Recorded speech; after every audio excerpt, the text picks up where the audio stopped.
Hey, it's Phoenix from Super Yummy. We've got something a little bit different for you today. So I'm going to take you through the stages of dieting.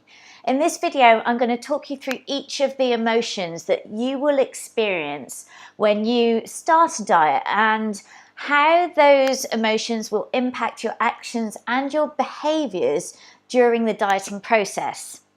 So I'm going to keep this video as concise as possible, but there's a lot of information to get through. So I want you to treat this like a mini personal training session, which is what I'm doing for you, for free. So put aside 10 minutes to watch this video so that you can absorb the information that I'm giving you and use it in your own life to help you make progress on your goals, on your body goals and your food goals these next few months. I promise you there are going to be a few light bulb moments here. So this video is going to happen in two parts. The first part that we're going to do today is the emotional and the mental side of dieting. It's really important that you understand this because it will help with your application when you actually go through the practicalities of doing this on a day-to-day basis alongside all the other stresses, work, kids, family life that you've got going on. So understanding what's going on up here and how to handle your emotions and your stress and your impulsive behavior will allow you to stick to your goals much more easily. Next video, which I'll record in a couple of days, we're going to do the practical application and the kind of the logistics of dieting and how you put that in place amongst a busy life. So let's start. Well, 100% of the general public skip this step, and skipping this first stage of planning out the mental and emotional journey around dieting or any kind of body transformational progress is why you guys all fail. I mean, I've even seen competitive athletes who are completely unaware of the mental and the emotional side of dieting, and as a result they've come out of their sport with an incredibly damaged relationship with food. So listen, by watching this video you're already several steps ahead of the general dieting public. Okay, so let's start. So at the beginning of your diet, the diet starts here at the top let's make this a little bit bigger for you. So your dieting starts here at the top with pain. So before you go on a diet, you have all these feelings of shame, you've got feelings of guilt that you've let yourself get to this current situation where you don't feel happy in yourself. You feel levels of disgust, even self-loathing, and you feel frustrated with yourself because you are not happy with where you are right now. You may be feeling sick, of feeling lethargic, of feeling tired, not being able to get out of bed in the mornings, struggling through your day because your energy levels are so low. You will probably hate feeling uncomfortable sitting down, uncomfortable in your clothes, and you're probably very self-conscious and very aware of other people and what you perceive them to be thinking of you. So this all builds up and builds up until it gets overwhelming, until this pain is overwhelming, and that is when we decide to go on a diet. So the decision to go on a diet is impulsive. It's an impulsive decision that happens in a snap moment. The lead up to that, as we've seen up here, has been building and building in its gradual build, but the decision to go on a diet is impulsive. Now, because it's impulsive, it's driven by anger, and we identify with feelings of pleasure that have led us to this current situation. So we put the blame on the fact that we have been allowing ourselves to enjoy our food too much, we've been enjoying our social lives too much, we've not been taking self-care of ourselves, but we make this identification, which is false, that pleasure has led to our current situation. Now, we get a temporary sense of joy from making this decision. So we make the decision to go on a diet and we have these feelings of temporary joy. We finally put an end to feeling horrible in ourselves, and we're excited by our own potential. We're imagining great things for ourselves, and we've got this very, very strong desire for the end goal where you feel happy, you imagine yourselves looking great in whatever size clothes is your happy point, and you imagine all your relationships and everything around you to be this, wonderful world, rose tinted glasses.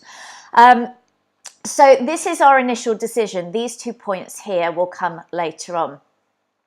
So we make this decision and our diet starts. So the way that we always start a diet is with restriction. Because as I've said up here, we've identified our current situation, our feelings of disgust, shame, frustration, anger, guilt, self-loathing. We've identified that with pleasure. So we restrict all of these pleasures. We isolate ourselves. We separate ourselves from... We cook different dinners for ourselves. We separate ourselves from our family meals. We separate ourselves from our social engagements with friends. We isolate ourselves from celebrations for someone's birthday, probably at work. And we start to feel deprived because we look at all these people around us and we can see the happy smiling faces. We can see the pleasure that they're getting from food. Our focus is 100% on the food and the pleasure derived from it, and we feel deprived. So we start to become envious, we start to become jealous of these, not of the other people, but of the experiences they're having. We're jealous that they're enjoying themselves, that they can have a glass of wine, that they can have some cake and chocolate and eat whatever they want. And we feel deprived and jealous.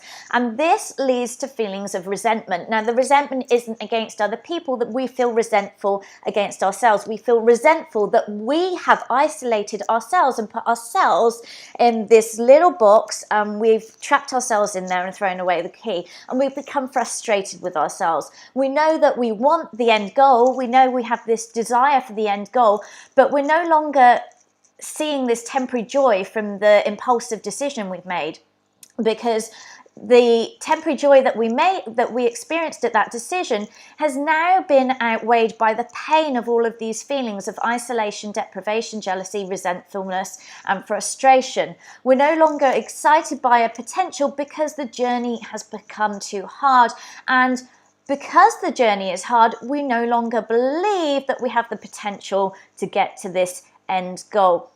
So the pain of this restriction has become greater than our excitement for our own potential. And at this point where the pain is greater, we will seek to break the pain any way we can. Now, the human brain is very complex, but it seeks to protect us from pain. It seeks to protect us from suffering any way we can. So the way that we identify at this point of achieving pleasure, we seek pleasure, we want to break this pain, and we identify pleasure with everything that led to our situation in the first place. So we identify pleasure, and we're so focused on people around us, and we see them having these joyful experiences that all include food. So we binge. We fall off the wagon, we go and have a bottle of wine, we'll go and eat pizza, chocolate, whatever it is, and we'll go and binge. And that binge will bring back all of these feelings that we experienced in the first place. The identification with pleasure that led to our current situation. So we're back into feelings of guilt, shame, disgust, and now we can add to that the feeling of sadness. We feel sad because we've broken our resolve to get to our own goal. We've stopped our progress, and we've strayed off the path. So we're sad that we can no longer see our potential. We no longer have the light at the end of the tunnel, and there's no temporary joy. So we add the feeling of sadness. On top of that, we can now add the feeling of failure, and failure is an incredibly powerful emotion. When we feel like we've failed ourselves, we lose hope, and hope is what drives human emotion. It's what drives motivation. It drives us to be ambitious and to succeed in life. So when we've lost hope and we feel like a failure, this is a very powerful emotion, negative emotion, and it leads to anger. We become incredibly angry with ourselves because we've let ourselves down, and this leads to an impulsive decision driven by emotion. Do you realize where we are now? So we're going back up here. We've come back into the beginning of this process. We've gone through this pain again, but it's been tenfold because we've added sadness and failure, and we've now been driven by this emotion, this negative emotion, back into a decision to go back on our diet. However, we no longer are at the start point, so these things don't exist. We are at the second point. We no longer get temporary joy from our decision because we know that the process we went through before was painful. So these things don't happen. We still have the desire for the end goal, but the way that we're going to do it is through self-flagellation. We need to punish ourselves from straying off the path. We need to punish ourselves for not being able to stick to our goals and not being able to do the things that everyone else around us is able to do. And it becomes a very, very painful process. Now, as I mentioned already, we as human beings do not like pain. So again, the pain becomes overwhelming and we seek to break this pain with pleasure. The binge becomes even larger than it was the time before because we're now seeking even more temporary pleasure. We want to increase those feelings of pleasure. And the way we identify pleasure is through seeking experience through food or alcohol. So the binge becomes bigger, but we don't get the same satisfaction as we had from that binge in the first place, or those foods in the first place, because those foods that brought us initial pleasure have now been tainted by all of these feelings of guilt, shame, disgust, sadness, and failure.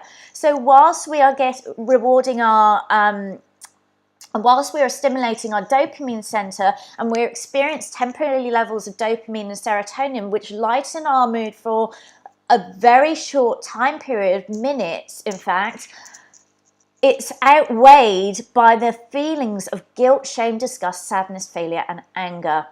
And you can see how this all feeds into a massive vicious cycle, which we repeat over and over again. Now, there is another part to this which I forgot to cover, but we'll cover more of this in the second video. It's not really relevant to where we are here. At the beginning of your diet, you do have the initial loss that you will see from water weight, and because you're getting that initial loss, it outweighs the pain in the first week or so that you will see from this isolation, which is why we continue our diet for a temporary period. But obviously, this initial loss that we see slows down. It's temporary because we lose a lot of water in the first place, and we'll talk more about what happens to us physically, the biology and the chemistry of it in the next video. So anyway, back to here. So you can see this is a massive vicious cycle, which is very hard to break. And at this point, we realize as human beings, fortunately, we're intelligent enough to realize that we need help. And this is where all clients come into the funnel. So at this point, you will go looking for help. You'll go looking for your Herbalife representative. You may look for your, who does Clean 9? Aloe Vera representative. You may look for a boot camp. You may go and sign up to Slimming World or Weight Watchers, one of the slimming clubs.